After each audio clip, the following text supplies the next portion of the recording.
We're going to go into the security area of San Quentin. In the unlikely event that you're taken hostage while you're inside the prison, the state of California will not negotiate your release for an inmate's release. California's most dangerous men get sent here. Escort coming out!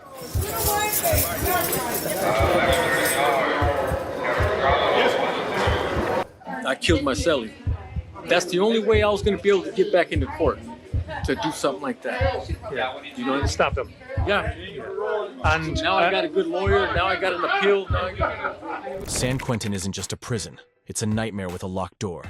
The moment you hear the gates slam behind you, your heart drops.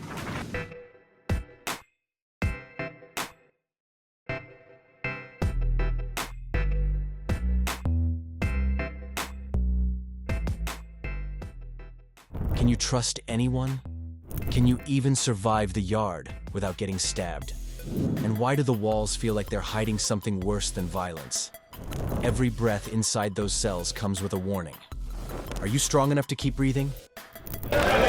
So we don't get, it's for no confusion, so we don't get confused between races and stuff. We just stay away from them. They stay away from us. Racist. We just don't want to live with them, you know? I don't want to live with them. I mean, is there someone here who's in charge? No one's going to say that. No one would say that. San Quentin State Prison isn't just old. It feels cursed. The name alone gives people chills. And once you know what's happened behind those walls, you'll understand why. This place was built in 1854, and since then, it's been a magnet for violence, death, and insanity. They call it a rehabilitation center now, but that's a joke. There's nothing clean or healing about San Quentin. It's full of tension, secrets, and people who have done truly horrifying things. This prison once held some of the most terrifying killers in US history. Charles Manson walked those halls. I'm nobody. I'm a tramp, a bum, a hobo. So did Richard Ramirez, the Night Stalker. I don't care about myself, really. You know, I don't care about what happens to me. I never did, really. And they're just two names on a very long, very bloody list. Fresh from the streets. These are men who need help. They're physically wore out, they're drug-ridden, they're hungry, and we have to fix them. We have to repair them. They come in here, the first thing they ask is to get their teeth pulled, many of them. They're on, the different drugs. They lose their teeth. It's a great thing here. It's amazing. This is the revolving door. By 2015, San Quentin's death row held nearly 700 condemned inmates, more than anywhere else in the Western world. These aren't just people who made mistakes. These are people judged too dangerous to live. Their cells are barely larger than a bathroom, with concrete walls that trap heat, screams, and bad energy. Every second here feels like something awful is about to happen. Some say the air smells like fear. Others say the silence before lights out is worse than the noise. And it's not just about the prisoners. Even guards have gone mad. Decades ago, one executioner claimed he heard whispers in the dark. He ended up in an asylum, completely broken. Another guard claimed the prison was cursed, that the evil inside spreads like a sickness. You start to wonder, does this place rot your mind? Or does it just reveal what's already broken inside you? Most prisoners keep Peterson at arm's length, but Sergeant Frade knows that some inmates would like nothing better than to get in close enough to make a name for themselves off his celebrity status. What do you think the inmates would do if he was let loose on that yard over there? I believe they would hurt him seriously. They would seriously hurt him. San Quentin has seen every kind of horror. Early guards didn't just punish, they tortured. Inmates were whipped, blasted with freezing water, and humiliated in front of crowds. And yes, they actually invited the public to watch hangings, sometimes drawing crowds of over 1,000. That's how twisted things got. Eventually, they switched to the gas chamber. But the first time they tested it, they used a pig. It took over half an hour for it to die. If that doesn't make your skin crawl, nothing will. And then there's Alfred Wells, a man who helped build the gas chamber himself. Years later, after being released, he committed more murders. He was sent right back to San Quentin and executed in the very gas chamber he helped create. That's real. He literally built the machine that killed him. You can't make that up. What kind of place lets something that dark happen? Even today, with modern reforms and better rules, things still feel off. Fights break out. People get stabbed over nothing. Some prisoners don't make it to their trial. Some guards refuse to talk about what they've seen at night. It's like something's always watching. You don't sleep easy. You don't breathe easy. You just try to stay invisible. There was one moment of hope, though. In 1969, Johnny Cash came to play for the inmates. For a little while, the violence paused, and something human broke through the darkness. But that didn't last long. The music faded. The bars stayed locked, and the shadows crept back in. Now think of being taken off a prison bus and walking into San Quentin. Right from the start, it hits you. Guards yell. Doors slam shut behind you. You're ordered to strip, searched all over, fingerprinted, and photographed like you're a piece of property. They give you rough blue prison clothes. It's not just a uniform. It's a warning to everyone else that you're new. That makes you a target. Your cell? It's a metal box, 4 feet by 10. A bunk, a toilet, and nothing else. Walk past the rows of cells, and all you see are eyes. Cold, mean, watching. They're not just looking. They're judging. Waiting. One wrong word or look can get you stabbed. Politics, race, TV. Say the wrong thing. You're a target. At 5 a.m., loud bangs and yelling wake all 3,700 inmates. Miss roll call? You're screwed. Meals? Not better. Food's nothing special, but the real danger is where you sit. Tables are split by race and gang. Pick the wrong spot, and you're fighting before you get your first bite. In 2018, over 140 fights broke out in the chow hall. People have been stabbed over a tray. Outside time? That's not freedom. It's survival training. The yard's full of gangs, Aryan Brotherhood, Mexican Mafia, Black Guerrilla Family. In 2020, nearly 1,800 inmates were in gangs, running the place like a shadow army. They decide who you talk to, where you shower, even who lives.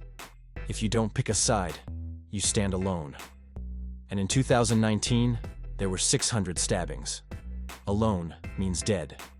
Some guys take jobs, like making license plates, or join programs, just to stay off the radar. It's not about getting better. It's about staying alive. Dinner? Same war zone. One guy got shanked over food in 2017. There were over 600 assaults that year alone. Every meal is a risk. At night, it's lockdown. Quiet, but not safe. One noise and everyone's on edge. 'Cause trouble? They throw you in solitary.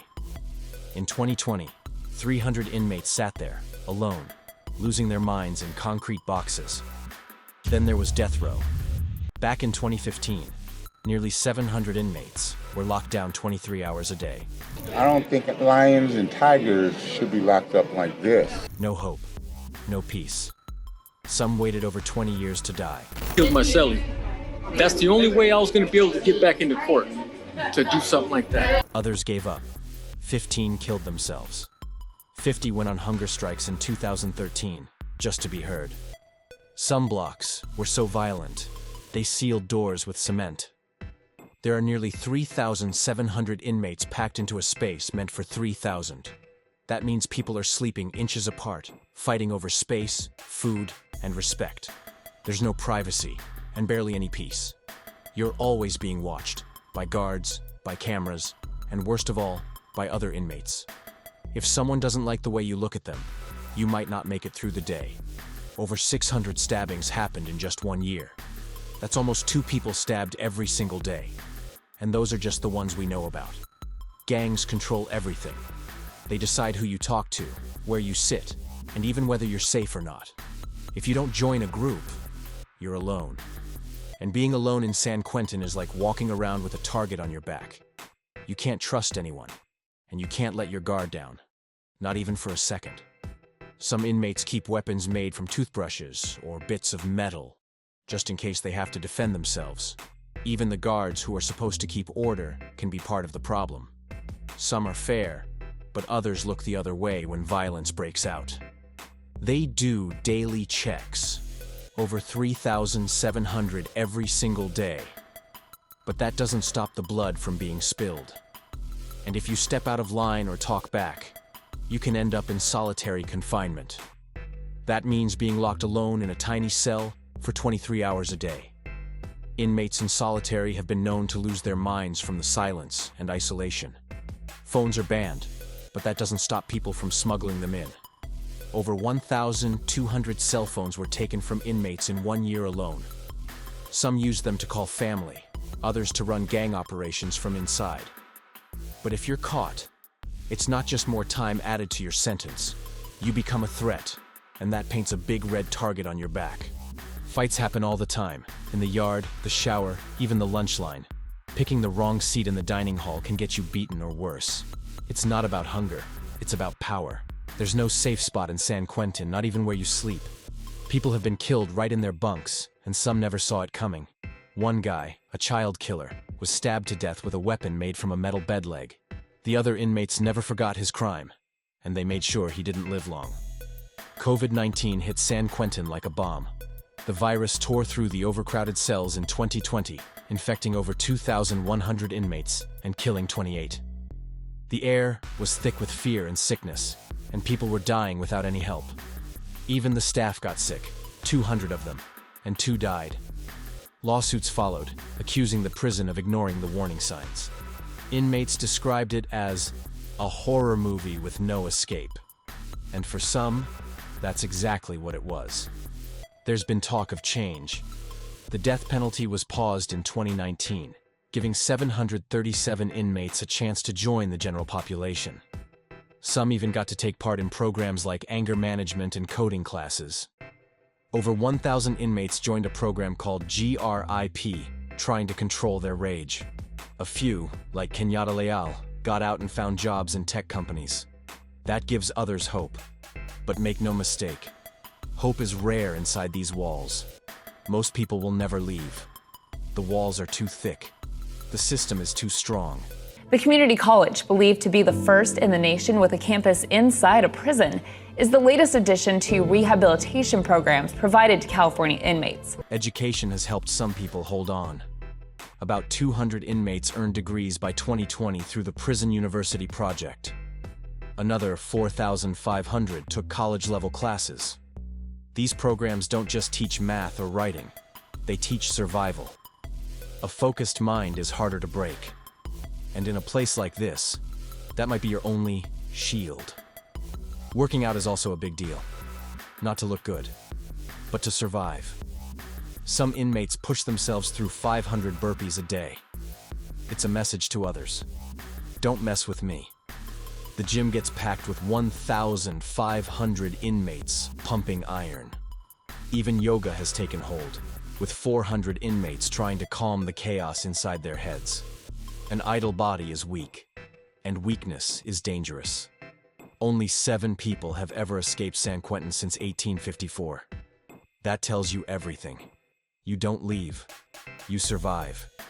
And if you're lucky, you find something, anything, to keep your mind alive. Because if the gangs don't get you, the silence will. You live 1 minute at a time, praying the next one doesn't bring pain. This place isn't just a prison. It's a trap that eats people alive. Can you survive with 3,700 people with a sick mindset? Do you wish to explore this someday? Do let us know about your views in the comment section below, and for more such amazing videos, do subscribe to our channel.